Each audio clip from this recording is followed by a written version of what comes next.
in this position about 10 years, and probably for the last 8, we have been having faculty research symposiums, 6 to 7 of them a year.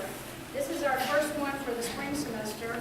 We had 3 in the fall, and we have 3 this spring. So Jonathan is kicking it off today.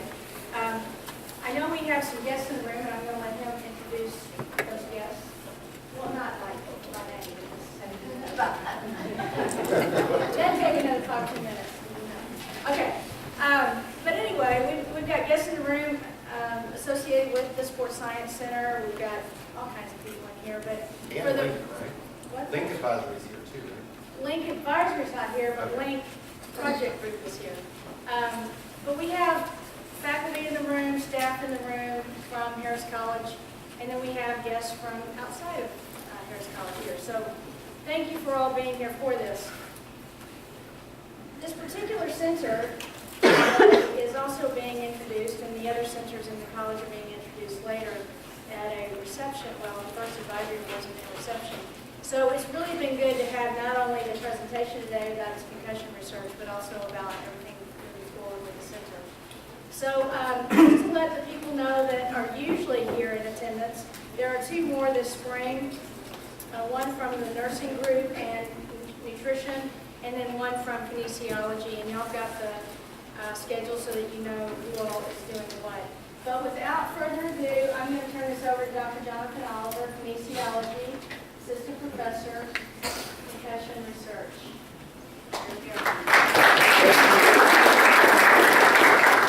Thank you, Debbie, and thank you all for coming. So my talk today is entitled Sports Science, It's More Than GPS, But What Isn't? So there's been a growing interest in sports science, especially here in the United States.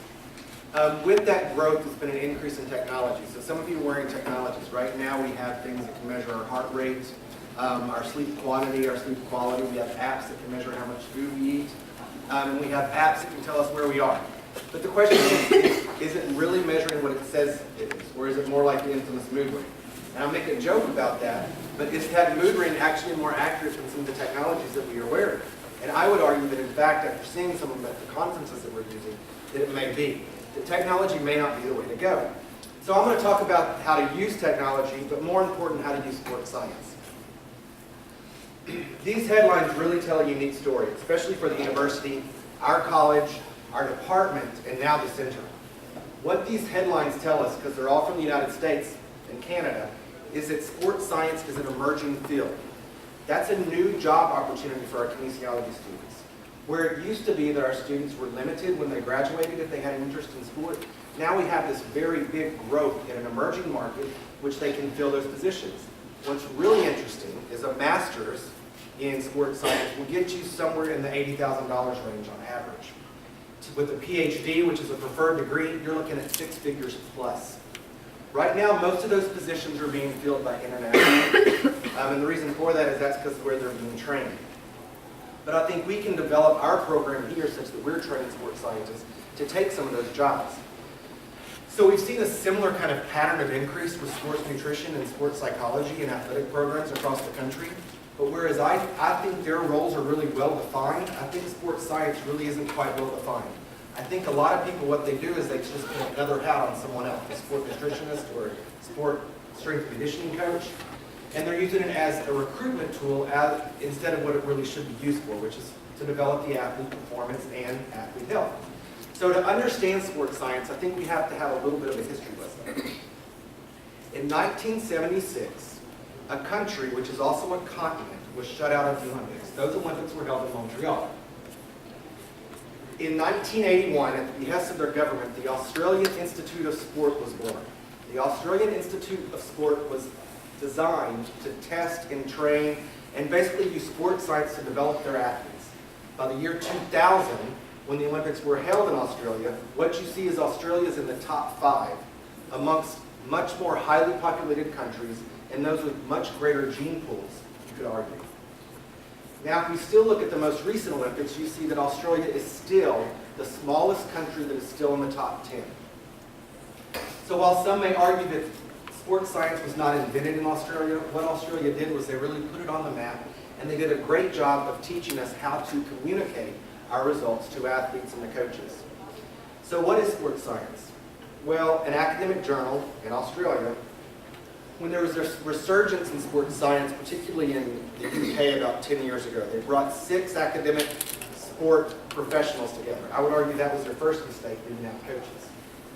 But what they did is they asked them, how would you define sports science? As you can see, there were many, many answers. But if you look, there's a consistent theme. So sports science in and of itself is the study and application of scientific principles and techniques with the aim of improving sporting performance. Sounds like everything else that everybody else does. So it's further defined, and this is going to be something I have to read because it's a definition. It's a subdiscipline of kinesiology. It's the study of biological, medical, psychological, and socio-humanistic perspectives to include the areas of physiology, biomechanics, psychology, motor control, nutrition, and injury prevention. But also, I'd argue, it's also data analytics. Still confused? Yeah, a lot of people are. So what ends up happening is what athletic directors and coaches do is they throw another hat on a strength conditioning coach. However, the problem is that this is what we get back. Isn't that what I paid you for? When we try and bring sports science into a program, I'm paying the nutritionist. She should be able to do everything, or he should be able to do everything. Well, the tools in someone's toolbox are very different. So in order to really understand sports science, I'm going to steal from an analogy. An ESPN contributing writer gave this analogy. He said, say you have a football team. Through quarters 1, 2, and 3, they always have the lead, performing really well. By the 4th quarter, they give up that lead. So I posed this question to my strength conditioning class yesterday. I said, if you ask a strength conditioning coach, what's the first thing they're going to think? They're going to think that they're not well trained. The coach is going to think they're not well trained. You ask a nutritionist, they're going to think that they're not properly refueled. You ask a sports psychologist, they're going to think that they're having a mental block. So it's the hammer and nail scenario. You approach a tool with the skills that you've been given. Unfortunately, you cannot hit, well, you can hit a screw with a hammer, just don't do a good job of it. So, back to the football team. Using sports science, they determine by taking data collection that they find out that during the 4th quarter that the athletes are well trained, they're not in need of refueling, and they've done some tests and found out that there's not a psychological block. What they did find out, though, is that during the 4th quarter, they're getting caught out of position, and that's causing them to move further distances. The problem's not physical, it's tactical. But without the help of a little sports science, to identify what the data that needed to be collected, synthesize it, and then go back and work with the team, they would have solved the problem in the incorrect way. So what is a sports scientist? In essence, we're support staff for the human performance team. We collect data and we identify a problem, and then we synthesize that data in order to sit down with the team and identify a proper solution. Jeff Eisenman, who's the USA Football sports scientist, put this kind of pictorial together. It really kind of describes how this fits in with the high-performance team that's already there. So what you have is you typically have a researcher and a human lab, but the applied sports scientist, his or her role is to kind of translate that science into research, into usable, practical application to work with the medical doctors, the athletic trainers, the RDs, the strength conditioning coaches, and the sports psychologists. In a perfect world, you actually have a connecting lab. That's why academic institutions can work really well to put this into play, because you have independent research as well as sports science ongoing. So it is a service to those who are already in the position to be the sport performance team. However, as he highlights, there are several barriers to that.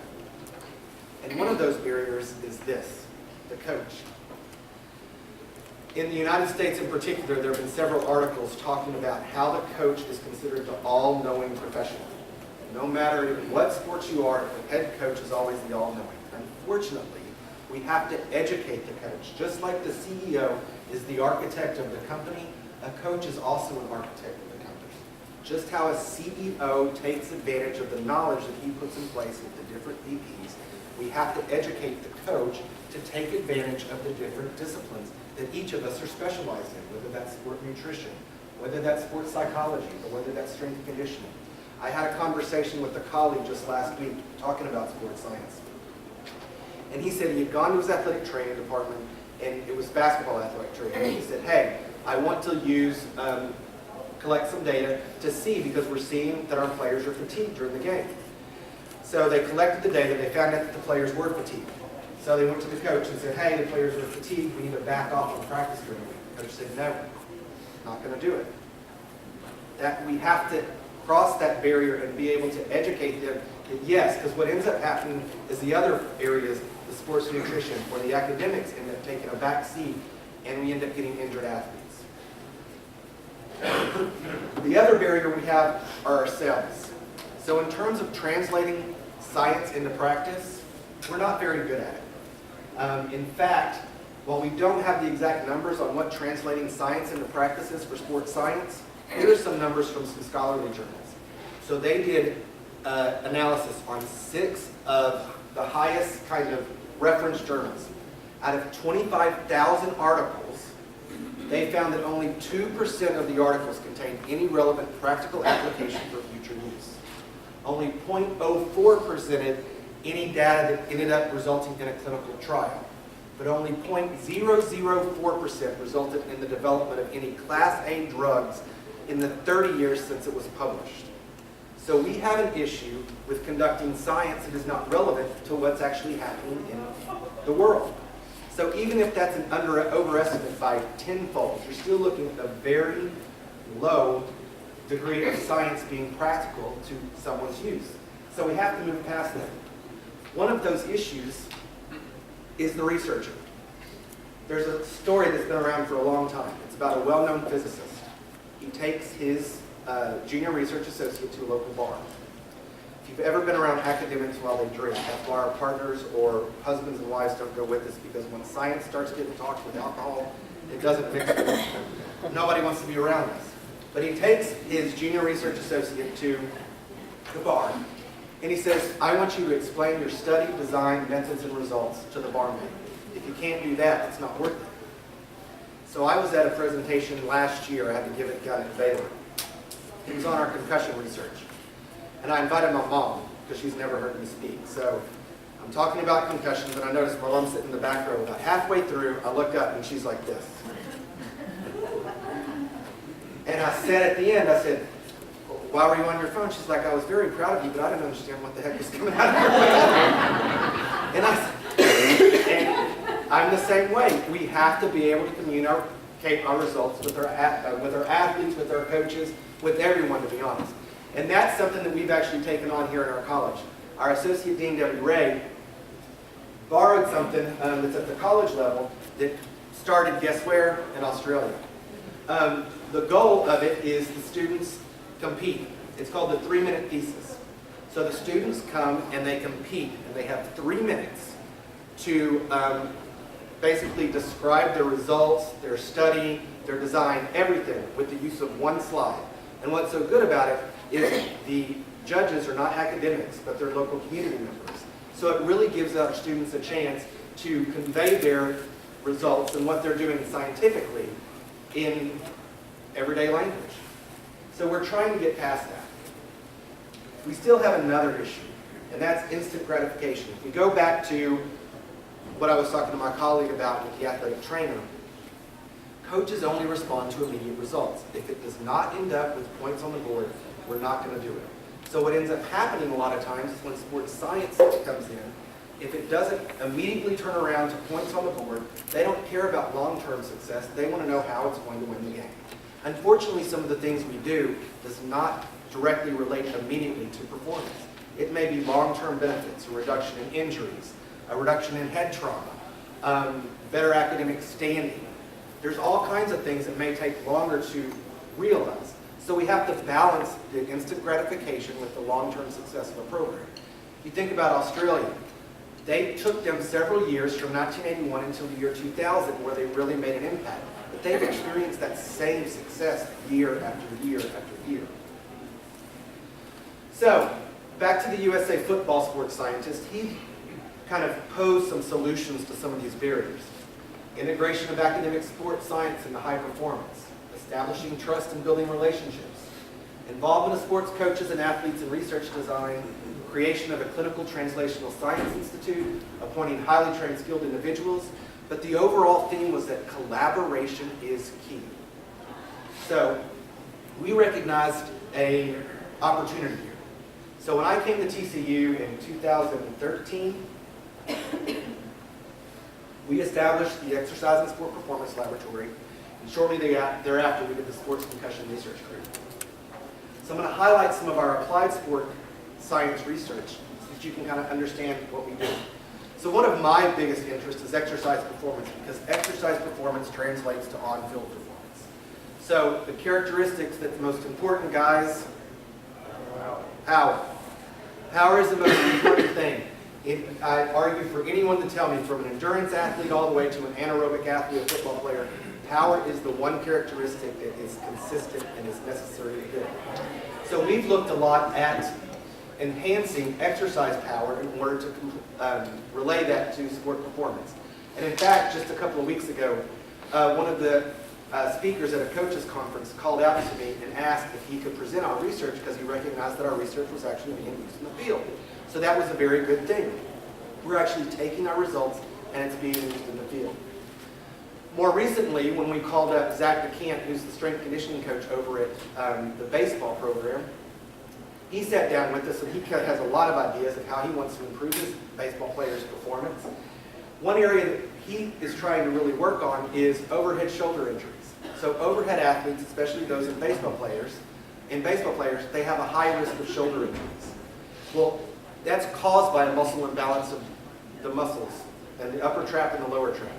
So we sat down and we designed a study in order to help him improving that muscle imbalance. So right now we have a short-term study that by the end of probably 4 weeks, we're going to be able to give him back results that's hopefully going to result in improved player injury protection.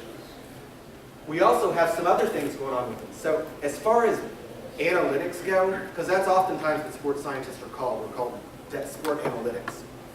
Baseball's really taken on. In fact, we work with one baseball team that's a professional organization. It's not the Texas Rangers, just so everybody knows. But a different baseball team, they have a whole sports analytics side that is housed with NASA computer programmers, but then they have the sports scientists too. That's going a little bit far because the sports analytics are just collecting data that may not be able to be used, and the sports scientist tries to explain to them, hey, we don't need that. So you can go a little too far with this. But in terms of kind of what to do with baseball, they're all about analytics. So one thing that we've been asked to do several times, not by TCU baseball, but is to kind of identify what's the perfect pitch, what's the perfect swing. Well, obviously we don't think that exists out there. If it existed out there, we could train everybody, and we'd all be professional baseball players. Anyway, what we are looking at is we're looking at the relationship between force and power and velocity and accuracy.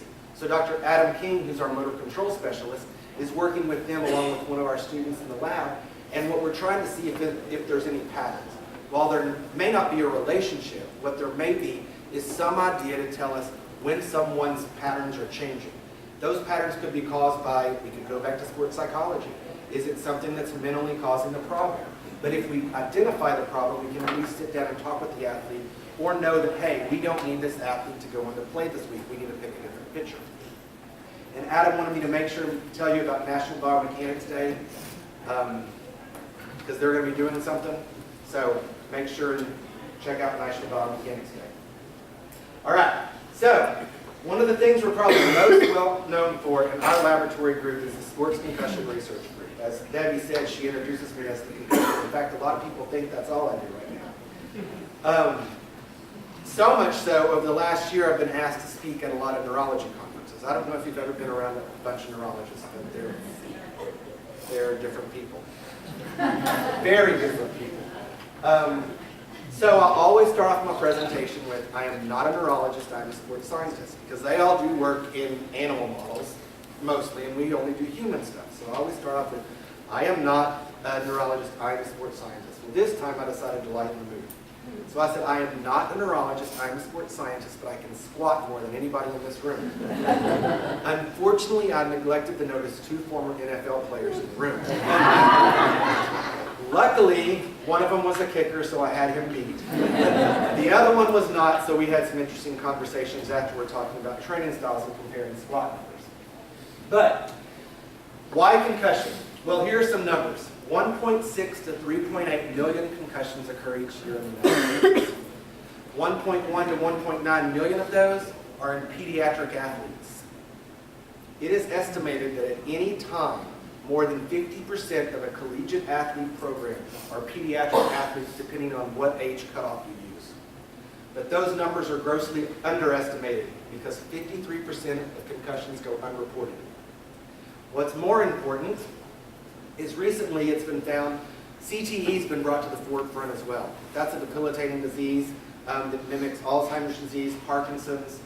We see it in a lot of retired NFL players, but it does not stop there. We see it a lot earlier now. Anyway, the only way to detect the pathology is post-mortem. Well, in an analysis of athlete brains, they found 80% of them had CTE pathology. That's concerning, but this is even more concerning. It's not concussions. It never has been concussions. It's just the repeated head trauma that occurs as a result of participation in sport. And children and those who do not participate in contact sports are not immune from the damage caused from repetitive head impacts. And in fact, this is a statement from the American Medical Society of Sports Medicine Physician Statement. Protective equipment does not reduce the incidence and/or severity of concussion in sport, despite advancements in technology. We can move that past to talk about head trauma as well. Well, our laboratory, in collaboration with a lot of people, has done a lot of research in this area. In fact, using advanced technologies, we have been able to detect that over the course of a football season, that those with more playing time have elevations in a blood biomarker associated with head trauma. But that research didn't stop there, and this is where it's important. So working with Dr. Michelle Kirk and David Gable over at TCU Athletics, two of our big drivers of research, we use sports science to actually translate, to find a better way to protect our athletes. We knew that in animal models of concussion, an omega-3 fatty acid called docosahexaenoic acid, DHA, because I can't say docosahexaenoic acid, DHA actually protects in animal models. So what we did is we took that and we gave it to our football athletes. Over the course of the season, we found that their biomarker was diminished compared to those who worked on the DHA. We have since continued that work. We've done another large-scale study. We're the only group in the world who has done a human clinical trial with DHA.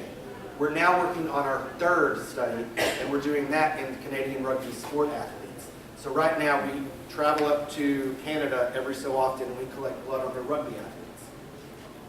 So in short, we've done quite a bit of research in subconcussive injuries, but we've also done it with pediatric concussion. Working with Dr. Craig Harrison and Dr. Damon Blewett at Texas Health, we've established a collaboration that has collected the largest data set of any clinical pediatric population suffering from sports-related concussion that exists.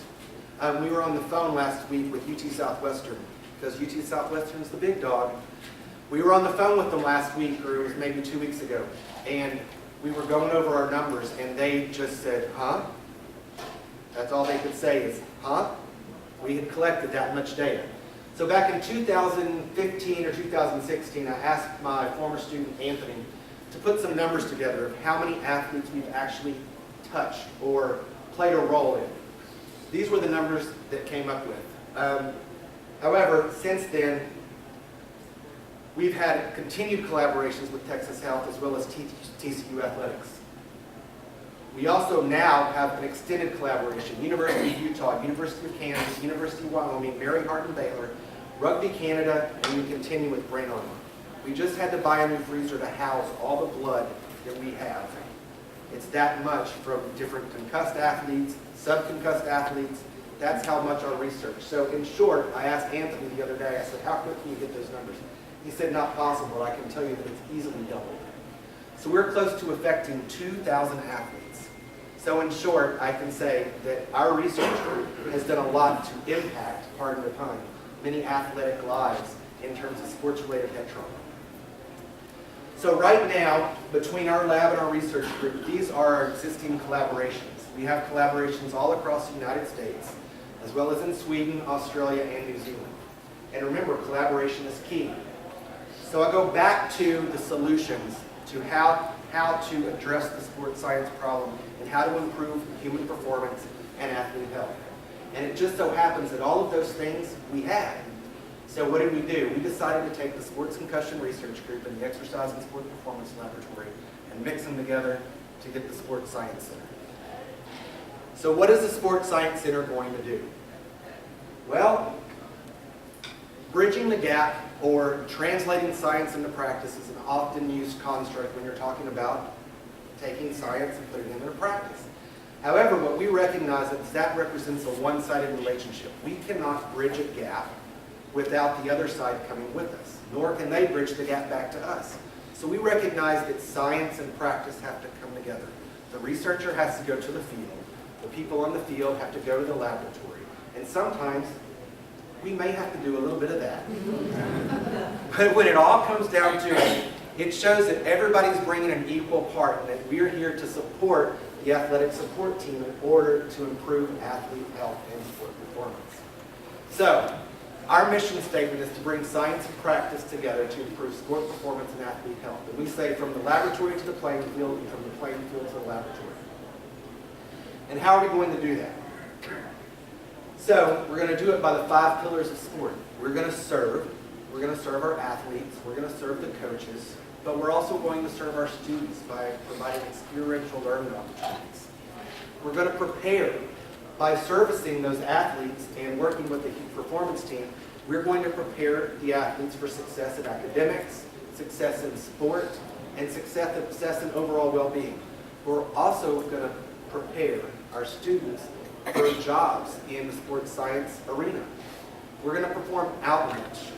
We're going to look to educate our local parents, teachers, coaches, other educators for proper identification for concussion, for how to properly improve sport and not overly fatigue an athlete. We're going to do that by research, both independently and by through the service that we're going to do, and we're going to do that as a team approach. So how do we fit in? I say we fit in quite nicely, because if you look at the Sports Science Center, we have the lab, we have the researchers, we have a human performance team. So in essence, in working with the Sports Science Center, you get a group of sports scientists as opposed to one sports scientist that is at your disposal to really help you improve sport performance while conducting independent research and contributing to the education of students.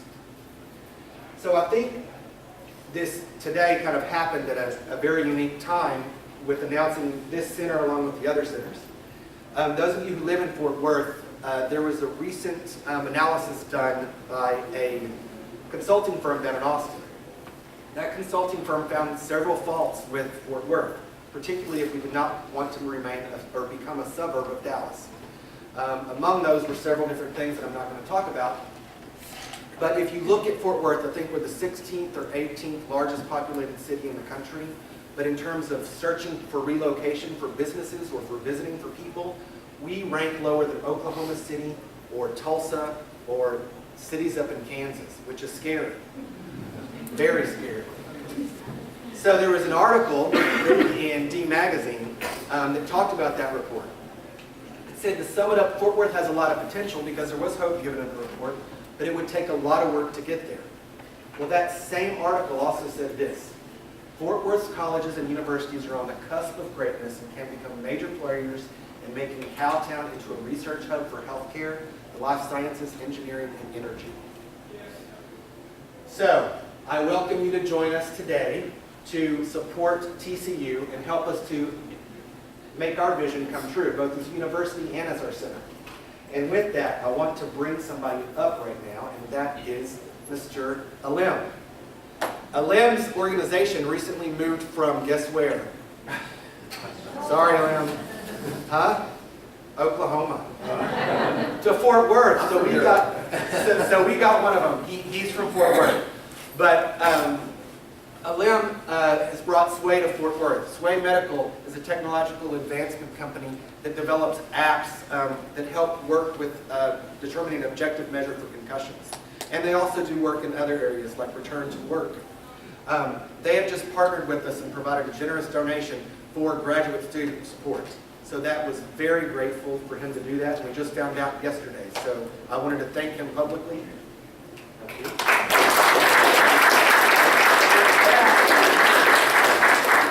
With that, I do have to give credit where credit is due. If you want all my references, just shoot me an email.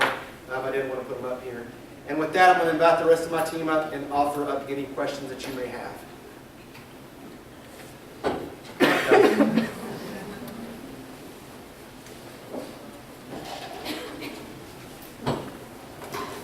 Any questions? Yes, ma'am. Well, since this is rodeo time in Fort Worth, Texas, have you done anything with those athletes? Is there any kind of national research, anything like that? There's starting to be some research, and actually Dr. Magoni, who works with TCU Athletics, is really tied into that. And we have talked with him briefly. We came up on this pretty quick this year, but we hope to sit down over the next year and look at it as a service opportunity to be able to work with Fort Worth Rodeo. But Dr. Magoni is really tied into the rodeo. And so Laura mentioned that too, so we've been discussing potential opportunities for the rodeo. Because we think, especially with the ties to Fort Worth, it would be a good, unique population to really provide some support. They're not often They're overlooked. wearing head protection, but what did you say? It does work. Yeah. Could you describe the structure of the Sports Science Center? You know, for example, like what are the roles of all the different individuals up here? So I've got 2 research associates, Anthony and Jason, and then I've got 4 graduate students, Andy, Daniel, Will, and Alexa, and then Andy is our laboratory coordinator for all of the laboratories. So what we envision and what we're going to talk about today at the advisory board meeting is that we would partner with up to 2 teams, whether that's TCU Athletics as a whole, not 2 teams within TCU Athletics. If it were TCU Athletics, it would be them as a whole. So we would be their service organization and provide sports science. We are working with other teams. We've had 3 now professional teams come in and be tested. And so we would service only as those kind of sports scientists for that organization. And we would do that with these guys here, but each of them would also have independent research within that.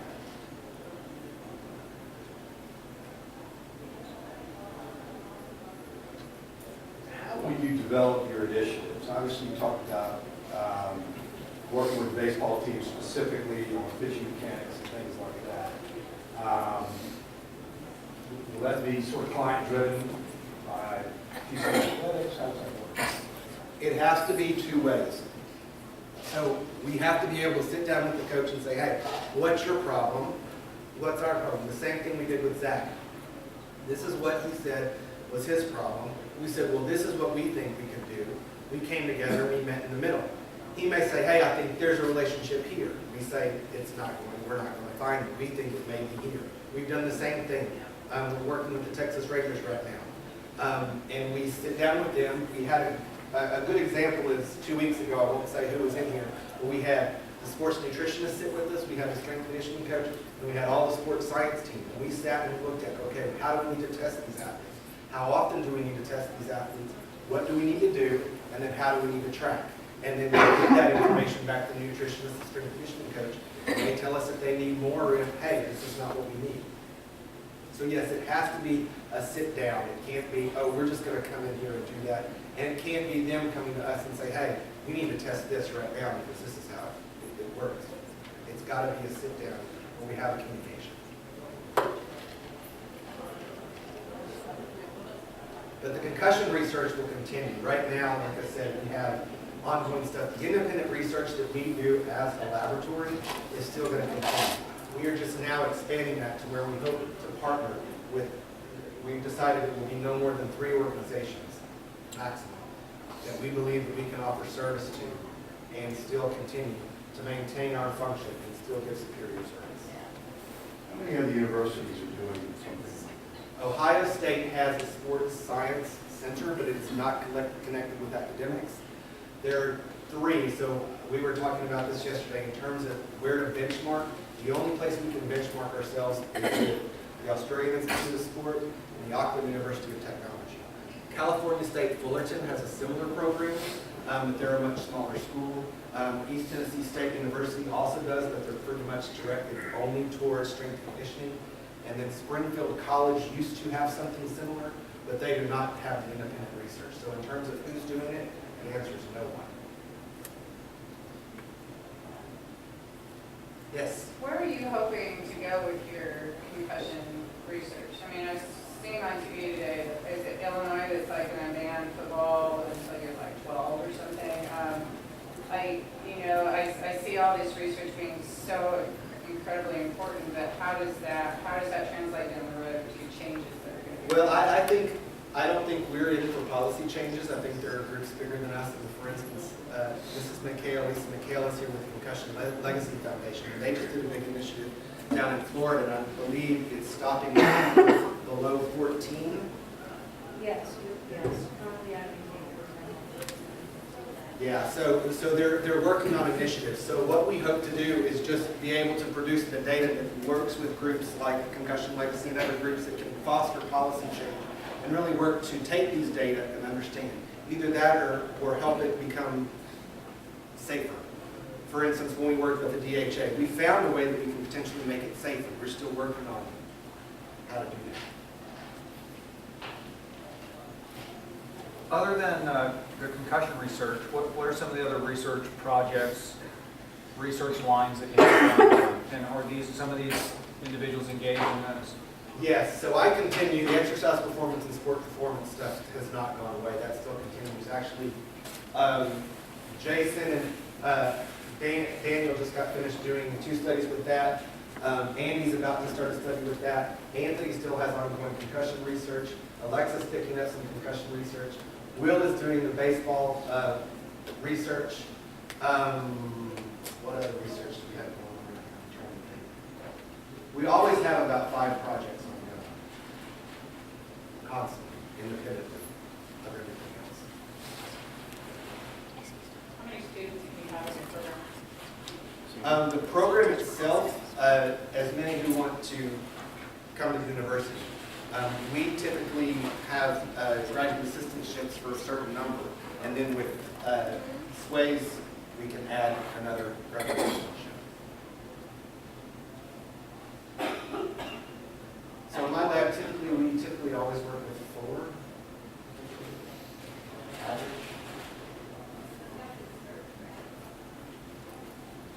All right.